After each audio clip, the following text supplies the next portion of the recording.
So I'm coming to you today. I'm going to be making homemade chicken pot pie. Pie dough is the #1 selling product that we have in our store. Today I'm going to make two separate types of pie dough. One of those pie doughs is going to be a mealy pie dough. In other words, a mealy pie dough is a sturdier dough that you'll put in the bottom of your pot pie so that when you cut your pie, it doesn't crumble, fall to pieces, it's not soggy. It can hold up to the weight of all that meat and vegetables that's going to be in the chicken pot pie. We're going to top the pie with a flaky pie crust, and just like the name says, it's going to be flaky. The difference is the way you cut the butter into your flour, so your fat is different, and I'll show you those techniques today. As you can tell, I went ahead and mise en placed all of my ingredients. As I've said in the past, mise en placing is very important so that if you get distracted when you're in the bake shop with 100 things going, or even a home baker, the distractions could keep you from putting the pertinent ingredients into a recipe. So it's always important to mise en place before you get started. Pie doughs are one of the easiest things to make. They're simple in their ingredients. Today we're going to use flour, butter, eggs, and salt, pepper, and garlic. Once again, I am making a chicken pot pie, so I like my pie crust to have a lot of flavor and punch. When I'm making my pie dough, I like to work directly on the surface, as you can see in just a minute. One of the keys to making a great pie crust is having frozen butter and working with that butter as it's frozen. The colder the better the liquids and the butter, the flakier your results will be with your pie crust. As you can see, I've cut the butter into cubes. For me, it's easier to work with when your butter's broken down into smaller cubes like it is here. I have my flour on my surface. I'm going to pour my salt, pepper, and garlic into my flour. And then we're going to go through the process of cutting my butter into my flour. We're going to make a mealy pie dough first, so the butter chunks that are left at the end of this are going to be very small chunks, and that's where it gets the name mealy, M-E-A-L-Y. Okay, so my butter chunks are in my flour, and I'm literally just gonna sit here and cut my butter into my flour.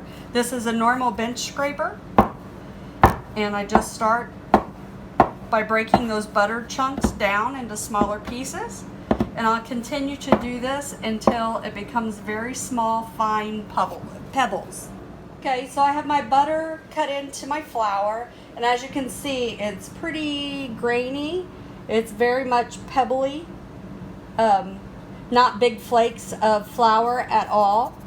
And as I said before, I like to use egg in a mealy pie crust for things like chicken pot pie. I have 1 egg, and I've went ahead and beat it up because we only need about 1 ounce of egg. And if I just put the whole egg in there, that's about 2.125 ounces per egg for a large egg. So I just beat it up so I can add what I need just to incorporate the dough. We don't want to oversaturate the dough with liquids. We just want to use enough so that it comes together. I've also had my egg in the freezer. We want any liquid that we incorporate into a pie dough to be really ice cold. So I made a hole inside my dough, or inside my mixture, and I'm going to pour about half of the egg yolk, or the egg mixture, in the center, and then I'm going to just combine. And like I said, I only want to combine enough where everything comes together. I don't want it over sticky or over liquid. The other thing I don't want to do is overwork my dough. Overworking your dough will make it tough as well. Just gonna add a little bit more liquid. Now I'm just going to sit here and try to make it into one cohesive ball of dough. Just keep working it, bringing it in together, squeezing. trying to get it once again to become cohesive.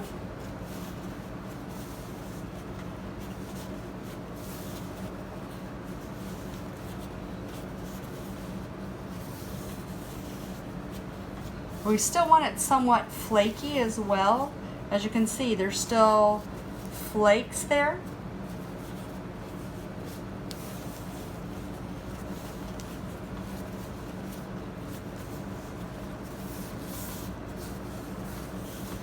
Alright, gonna use my bench scraper, make sure I get all of the dough together and into a ball. And I made just enough to make one pie shell for the bottom layer of my chicken pot pie. So there's my pie dough. I am going to wrap this in plastic wrap and put it in the refrigerator for 1 hour. If I'm in a hurry, I will also wrap this up and set it in the freezer. And I do it in the freezer about 15 minutes. Maybe 20. You'll want to check it in 15. You don't want it to freeze or get so hard that it's hard to work with when you try to roll it out. And that's a mealy pie dough. Alright, so once again, I've chunked up my frozen butter, and it's very, very frozen right now. I just pulled it out of the freezer. I'm going to put my flour that was mise en place out on my table. I'm going to put my salt in with it. Going to mix it around a little bit. So for my flaky pie crust for my chicken pot pie, I like to use buttermilk.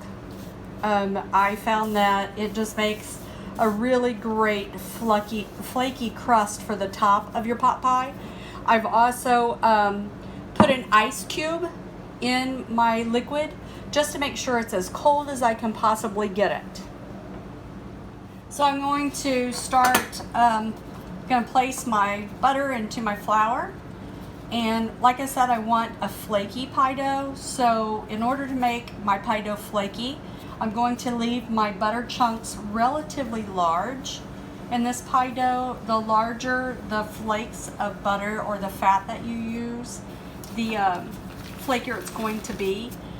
I prefer to use butter in my pie crust as opposed to Crisco or any other ingredients. I just think it's a better tasting pie dough. So I'm merely going to work with my bench scraper once again, and I'm going to cut my fat into my flour. Okay, so I have my fat cut into my flour.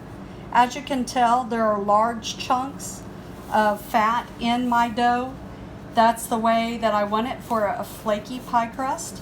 Once again, the bigger the chunks, the flakier it is. Of course, you can't have, 1-inch slabs of butter in there, but large chunks. So I have my buttermilk that is on ice. I'm going to just pour some of this liquid. Once again, we only need about 1 ounce of liquid. And I'm just going to start incorporating my liquid into my pie dough. We only want to work the dough enough to get it all incorporated. We don't want to use too much liquid that your dough becomes real sticky. We want it somewhat dry and flaky, especially for the flaky pie crust. I'm going to add just a little bit more liquid.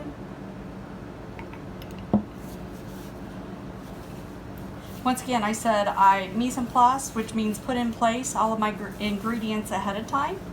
And the reason that we do that is so that if you get distracted, get a phone call, your timer goes off, you're making multiple projects at once, you don't want to forget a key ingredient. I've done it many a times when I was not mise en placing things, so I've just learned as a habit to make sure to do that. I work my dough until it comes into a complete ball. As you can see, it's still pretty flaky on the inside of there. That's important. Once again, this is the top dough, and I want it to be nice and flaky. Now I'm going to wrap this in plastic wrap and put it in the refrigerator for about 1 hour before I roll it out and make my pie dough. And flaky pie dough is as simple as that. Thank you for stopping in today. I would appreciate it if you'd stop by our website, perfectlypastry.com. We do have our pie doughs that we sell as an individual 9-inch flat sheet. So all you have to do when you get it in is put it in your pie plate and flute it to the desired design that you would like. Thank you very much, and I hope you stop in soon. Bye.